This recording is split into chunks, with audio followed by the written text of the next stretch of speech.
Life with drama. They held their first training camp practice yesterday. There's Dak. We can show you him. We can't show you CeeDee Lamb because he wasn't there. He's holding out. Dak Prescott, Micah Parsons are both in camp, despite also wanting new deals. But you need to hear the conversating that took place. Here are Dak and Jerry Jones to begin.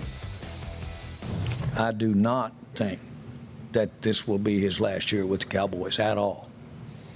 Am I being psychotic relative to my mirror? No. It's pretty clear, I think. I want to say it if it hadn't been clear, of how much we appreciate what Dak Prescott has meant to this team in a positive way. But believe it or not, in my life, I've had a lot of things I wanted that I couldn't get because I couldn't afford it. Now, have I learned to live with that in 80-something years? You bet I have, and life does go on. And sometimes when you get a bump like that, you turn around and do better than you would have had you got what you wanted. At the end of the day, it's a business, and you know when I'm going to say it. I want to be here, but you know when you look up, all the great quarterbacks I watched played for other teams. So my point in saying that is that's not something to fear. That may be a reality for me one day, may not be my decision. So that's the freedom that I have. Okay, so here we go. Jerry opens the door. Sometimes you get bumped in a better direction. Dak opens the door. Brady, Manning, Rodgers, all going other places. Bart Scott, what did I just hear? The opening lines of like a separation, right? And it's kind of planting the seeds for the ability to be able to step away and say, I told you so. And also, a little, leverage. They're trying to spar a little bit to make sure that they put out their public perception. I want to be here, but, and everybody has a but. I wanted a lot of things, but, I want to stay here, but I've seen quarterbacks that I've loved and followed go somewhere else. And this is where I always thought this was headed. And listen, I side with Jerry Jones on this. When you go this far and the guy's already making $55 million, you have to really internalize, do I really want to give this guy a 5-year deal for $300 million? And what does that mean for the rest of my roster? So I think, when you talk about it, I think this is put up and shut up for Mike McCarthy. This is put up or shut up for Dak Prescott. Dak Prescott has been with the Dallas Cowboys for 9 years, and he's played well. He's played at an MVP level at times, but he's fallen short when they needed him the most. And I think, right now, they must understand that if we can't win with this iteration, this team, then paying Dak $60 million, paying CeeDee Lamb that money, paying Michael Parsons that money is going to take away from, maybe Zach Martin. It's going to take away maybe from DeMarcus Lawrence. And if we can't win with DeMarcus Lawrence and Zach Martin, how the hell are we going to win without him? So basically what we heard there were the opening salvos, right, Graziano? I mean, you're accustomed to these press conferences. Yeah. Those were, first of all, the sight of Mike McCarthy sitting there next to Jerry Jones, listening to him talk was priceless. The look on his face, like, I can't believe what's actually happening here. But Dan, I mean, when he says every now and again you get bumped in a different direction and it winds up working out better for you, that doesn't take a dictionary to understand. No, it does not. And you hear Dak Prescott saying the same kind of stuff, right? Because if Dak Prescott is not at peace with the possibility of playing somewhere else, then he doesn't have leverage, right? So Jerry's trying to say, we might be able to get by without you. And Dak's trying to say, I'd probably be all right if I ended up somewhere else. That's the negotiation that's happening publicly on, by the way, just so you know, they're on a tennis court in back of a residence inn that functions as their training camp site in Oxnard. It's amazing. And McCarthy sits there the whole time, and Jerry and Steven talk, and maybe Mike gets like one question, and I've been there. It's phenomenal. But anyway, yes, I think what Jerry's trying to say is, and I want the list. I want the list of stuff that Jerry wanted and couldn't afford in his life. I don't think it's going to take him long to give us that. But what he's trying to say is, look, if it doesn't work out, we found Dak Prescott in the 4th round when Tony Romo had a back injury. Like, we didn't think he'd be a starter right away. Like, sometimes things happen, and it turns out okay. And I think that's the message Jerry's trying to send if Dak Prescott really wants to take this all the way to the end. Every part of this is so fascinating. Tim Hasselbeck, what are your thoughts? Yeah, listen, I think there's no question Jerry Jones is negotiating through the media, saying like, hey, it's like we can turn the page at quarterback. He's saying that. And I think that Dak Prescott is sitting there at the poker table and he's like, yeah, you know what? I could go somewhere else. I will say this, like listening to those two pieces of sound back to back, I actually think we got to give Dak Prescott a whole lot of credit. Like Dan's right, they acquired him in the 4th round.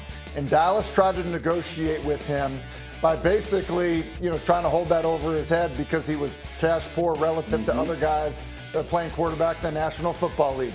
And Dak stood toe-to-toe with them, a billionaire owner, and negotiated with them. And was like, look, I'm going to bet on myself. And I think Dak Prescott is doing it again. Like, I think we got to look, Dak Prescott, the quarterback. How about Dak Prescott, the contract negotiator, to stand up there, kind of have a little chuckle, a little smile, and say, yeah, Favre, Rodgers, Brady, Manning, no doubt. Yep, just like those guys. Might end up somewhere else. Be careful what you wish for. Go ahead, Danny. Because that little smile is Dak saying, I know how this is going to get played. I know where this is going to go everywhere, but I'm going to say it anyway because I got nothing to lose. I am fine.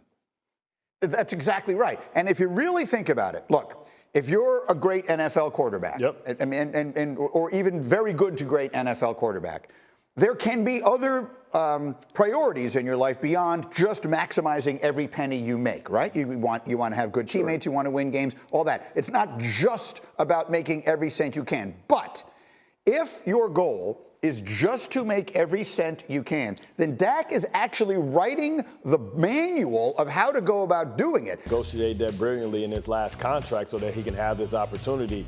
And maybe this is something that we're going to foreshadowing when you think about, he's continuing the book of Kirk Cousins, but maybe this is going to be the next chapter of this book is going to be Dak, and then after that it's going to be Brock Purdy. Because when these guys come in and they're not first-round draft picks, you don't have that fifth-year control. So guys get to free agency a lot earlier than expected. And it happened with Tony Romo as well because he was an undrafted free agent as well who was able to get an opportunity to play. And, what happens is the team has to leverage, and they benefit from having a cheap roster for years and getting all this, great teams around them. But then what happens is then the quarterback gets the credit, but eventually that credit card bill is due. And right now that credit card bill is due, and it started with how Dak came in the league, and they try and hold that against you, the old scarlet letter. Hey, you weren't some franchise first-round draft pick. We took a chance on you. You developed underneath us. You owe us something. And Dak's saying, no, I don't. I've held up my end of the bargain. Now I want to be compensated accordingly. Right. The classic line from North Dallas 40, every time you say it's a game, I say it's a business. Every time I say it's a business, you say it's a game. All that is good. Now, I want you to hear one more thing, because at the end of the day, this is still about the beginning of a football season. None of the things that we're talking about are going to manifest themselves until after the 2024 football season. As of this moment, CeeDee Lamb is not a part of the Dallas Cowboys. He is in theory, but not in spirit. Jerry Jones also addressed that part of negotiations. You have to hear what he said about this. I don't flare when it's happening to us. I'm aware of it. You must give me that I'm aware that we want to get these guys to camp. Business as usual, as far as I'm concerned. I'm used to this. I can live with this. So he can. What does that mean? I don't flare when it's happening to us. He's talking about specifically players holding out. What did that mean, Dan?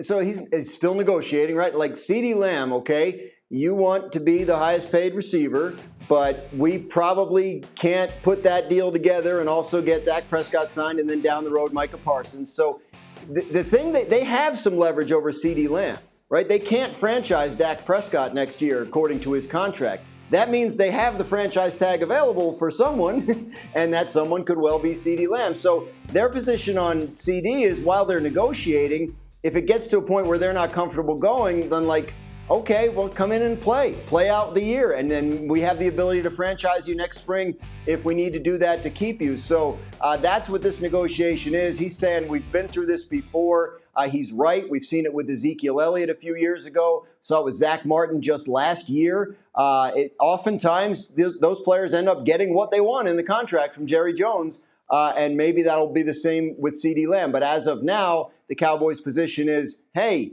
you can sit out as long as you want, but ultimately you really do have to come play. And I don't think there's any expectation that the way this ends is CeeDee Lamb not playing at all this season. But just at the risk of, just to make it clear, and Tim Hasselbeck, at the risk of asking a stupid question, there are some things you want to have. There are some things you absolutely have to have, right? If the Cowboys are going to have a season, they absolutely have to have CeeDee Lamb, right? Absolutely they do. Look, they've drafted the guy. They've developed him. They need him going forward, like beyond this season. Like receivers like CeeDee Lamb, you don't just get them every year in the draft. Like the bust rate on receivers in the National Football League is high. I think what's really interesting here is that this one's obvious. Dak's situation, because of how it's played out, has gotten a little tricky. The Micah Parsons one, is probably a year away. But with CeeDee Lamb, you just look at the rest of the receiver market, it's obvious. And really, guys, I think the thing here that's kind of interesting is we look at the Dallas Cowboys and everyone thinks about Jerry Jones and he's obviously super wealthy and all that stuff. I think the Cowboys are being cheap. And I think they've handled negotiations in the past and they've been cheap with how they've done things. And if it were the Cincinnati Bengals or the Arizona Cardinals, people would be rolling their eyes and be like, there they go. It's another cheap organization. That's what they're doing. I think that's how Dallas is negotiating with some of their star players, trying to get them on the discount.